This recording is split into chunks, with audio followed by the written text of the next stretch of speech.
Today, we're going to explore the most disturbing paradoxes that might prove that reality doesn't exist. Yes, you heard that right. What we call reality might be nothing more than a simulation, an illusion, or worse, a series of lies crafted by your own brain without you even noticing.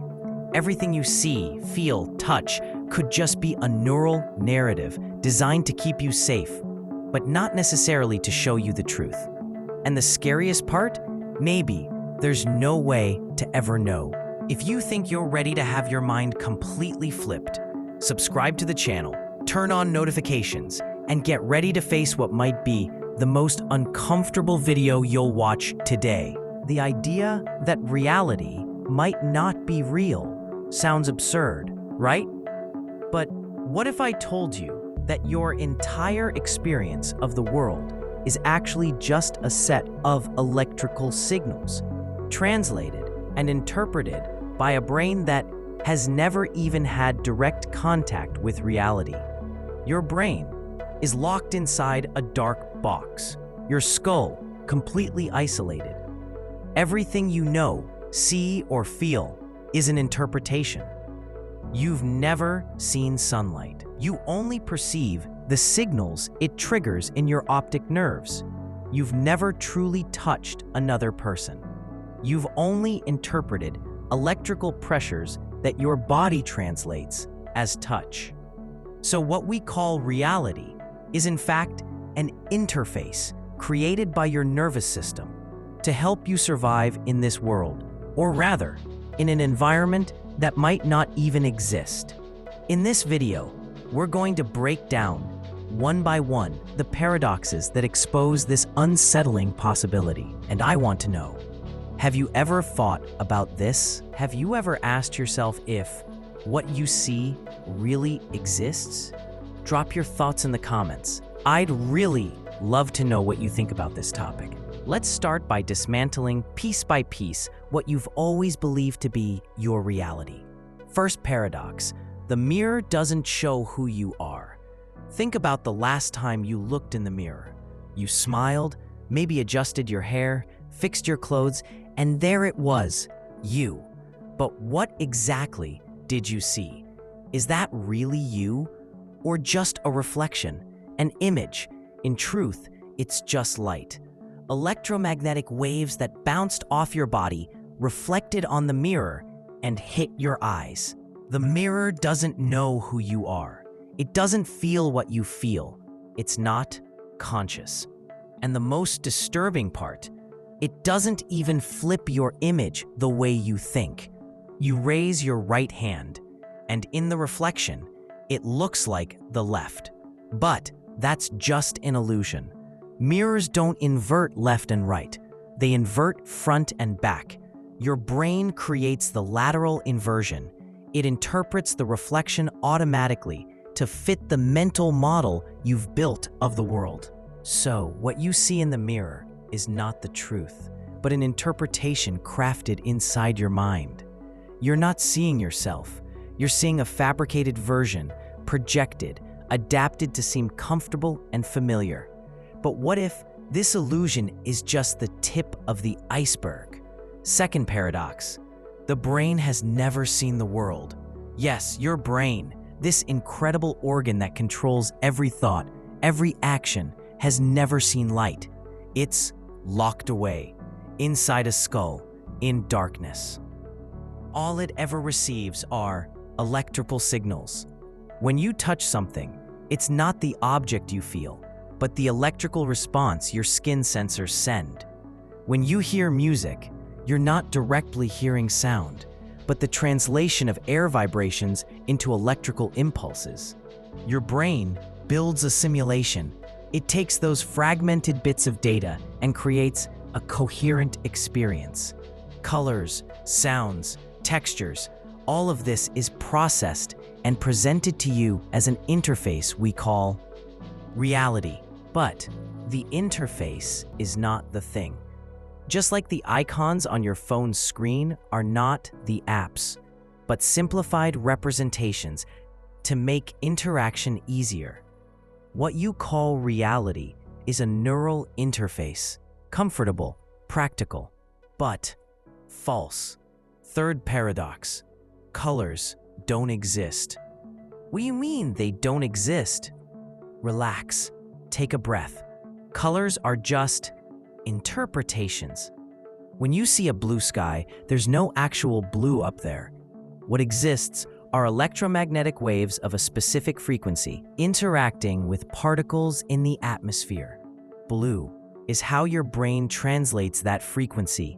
Trees are not green. Flowers are not red. These colors are internal creations, customized so you can perceive and distinguish stimuli. And what if I told you that perhaps no one sees the same shade of red that you do? What you call red could be completely different for someone else, and you'll never know. This perceptual isolation is called qualia, the subjective, individual experience of sensations. So, even what you swear is real, like the color of a flower, is, in fact, a convenient fiction created by your brain. That fourth paradox: time is a construction. Now, take a deep breath, because we're about to mess with something even more essential: time. You believe it flows, right? Past, present, future, a logical, continuous sequence. But does it? Modern physics, especially relativity theory, shows that time isn't a straight line we all travel through in the same way. Time is relative. It slows down near massive objects like black holes and speeds up in empty space. What you perceive as now might not be the same now for someone else across the universe, or even at a different speed. Once again, your brain creates the sensation of a continuous flow, like a movie projected frame by frame. But in reality, time might be just a set of coexisting states. So what you call the past might still exist, and the future might already be there. So, if time isn't what we perceive, what else could be different? Fifth paradox: the self is an illusion, perhaps the most unsettling of all. Who are you? You believe you're a continuous being with memories, personality, identity. But are you? Scientists and philosophers have debated for centuries whether there's such a thing as a constant self, or if we're merely a collection of processes working together. Neuroscience suggests that our sense of identity is just a constructed narrative. Your brain creates a coherent story, linking memories and behaviors to maintain a sense of continuity. But what if that's just a survival function? An evolutionary strategy to ensure you behave in predictable and efficient ways. You're not a self, but a process, a pattern constantly updating. Every second, you're different. Your body changes cells, your mind absorbs new information, and your personality adjusts. So, who are you right now?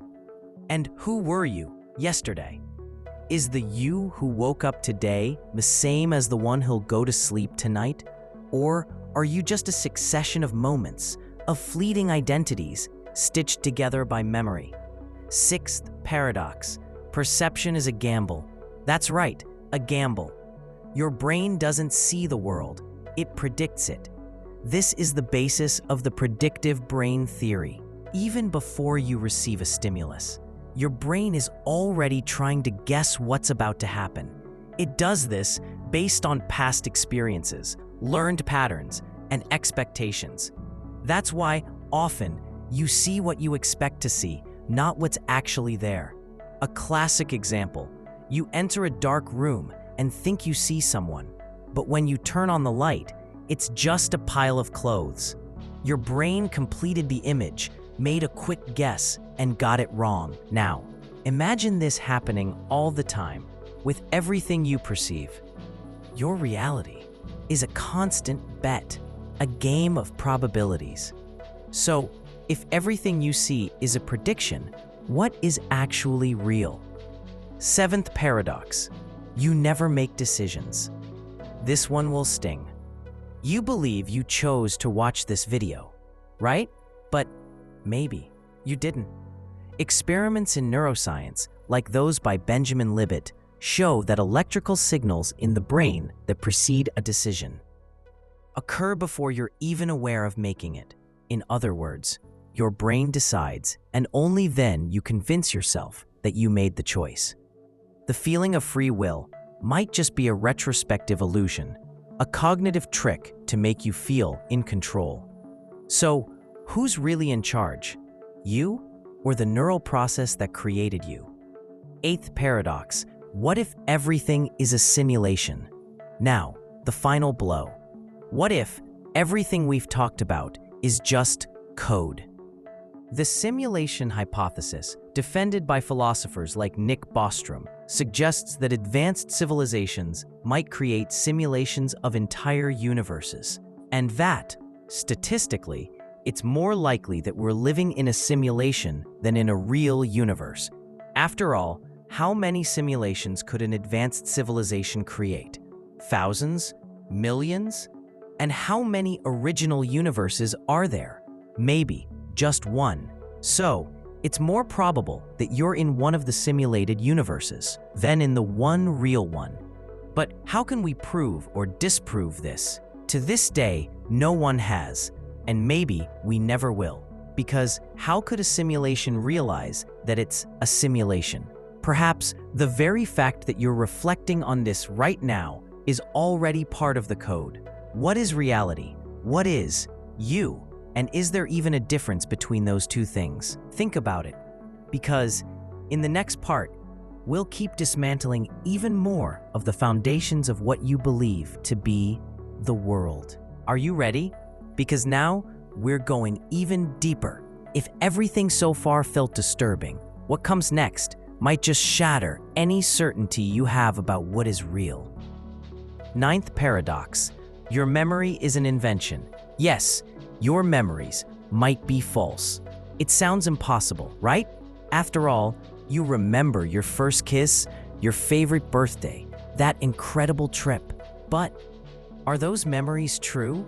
Studies show that human memory is extremely fallible. Psychologist Elizabeth Loftus demonstrated how memories can be easily implanted.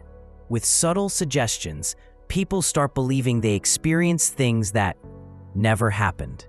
And the scariest part? They defend those memories as if they were absolutely real. So, what guarantees that your memories are actually true?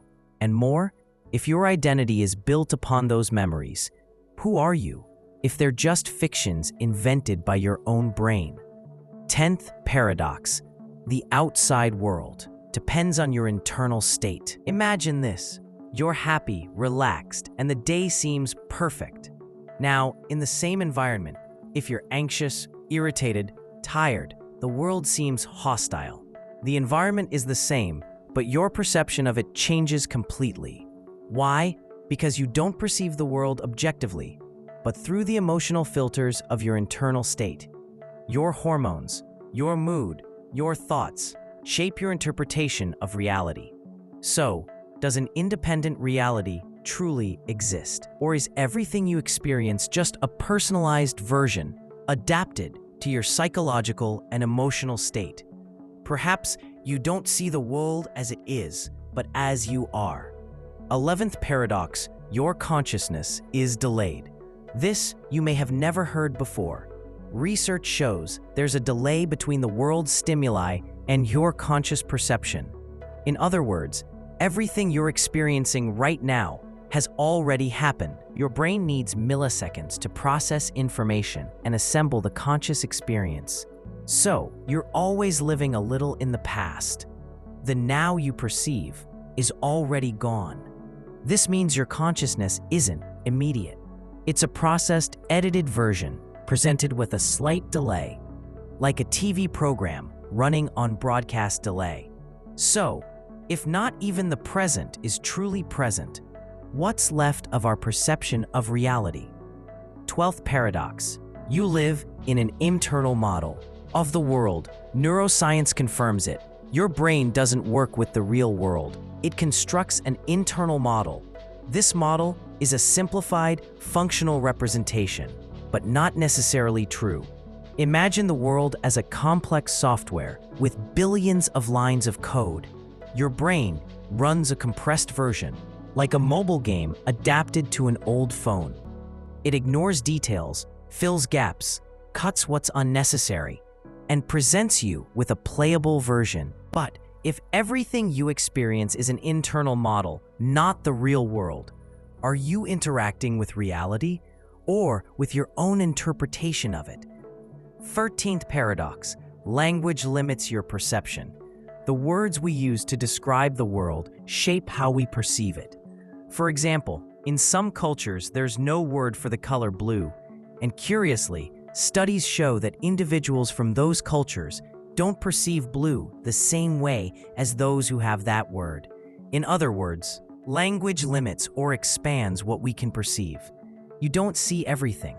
You see what your culture and language allow you to name, and what cannot be named simply does not exist for you.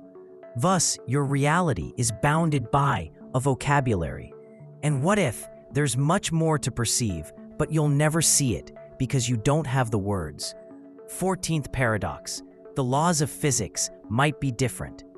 We believe the laws of physics are immutable, that gravity is a constant, that the speed of light is an absolute limit, that particles behave according to fixed rules. But is that really true? Experiments with subatomic particles show unpredictable behaviors.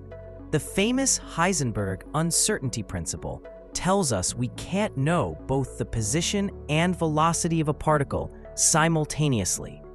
Moreover, the double-slit experiment suggests that simply observing a system changes its behavior. So, does reality consist of fixed laws, or is it malleable, dependent on the observer? If so, what does that mean for our notion of an objective world? 15th paradox: space might not exist as we imagine it. When we think of space, we imagine a three-dimensional setting, vast, where objects occupy defined positions.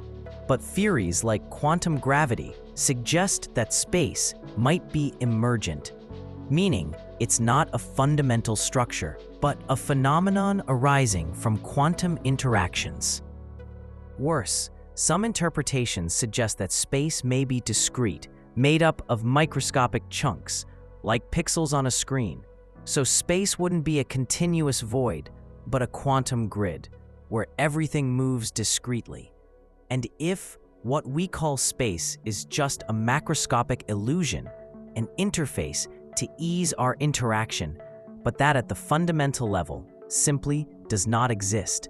16th paradox: the universe might be a hologram. Yes, a hologram. This so-called holographic principle suggests that all the information contained within a volume of space can be described on the surface that bounds it. In other words, the universe you experience in 3D might actually be a 2D projection, just like a hologram appears three-dimensional, but is generated by two-dimensional patterns. If that's true, our perception of depth, of distance, of three-dimensionality is an emergent illusion. So you're not living inside a three-dimensional space, but interacting with a complex projection. This would completely change our understanding of existence. 17th paradox: maybe there's no universe. Finally, the most radical of all. What if there's no universe as we think? What if there's only information? Some of the most advanced theories in physics suggest that fundamental reality isn't made of particles, or space, or time, but of pure information. Bits, qubits, mathematical processes. Physicist John Wheeler summed up this idea in the phrase, "it from bit." Everything comes from information. So, perhaps we're not made of matter, but of data, and the universe isn't a place, but a computational process. If so, who or what is computing all of this? Deep breath. So far, We've walked through paradoxes that dismantle, one by one, the foundations of what we call reality. And now, you must be wondering, then, what's left? And that is the fundamental question. If everything we perceive might be an illusion, a simulation, or a process, what is real? Is there anything that remains when all the layers are removed? Or perhaps the search for the ultimate reality is just another product of our brain, desperately trying to find meaning. In the next part, we'll explore precisely that. Is there anything we can call objective reality?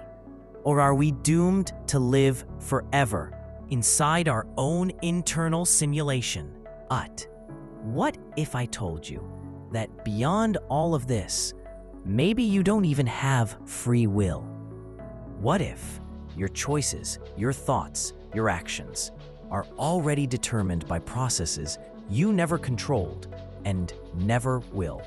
This is one of the most unsettling questions in philosophy, neuroscience, and existence itself. And if you want to keep exploring paradoxes like this, keep watching the next videos that will show up here on the screen.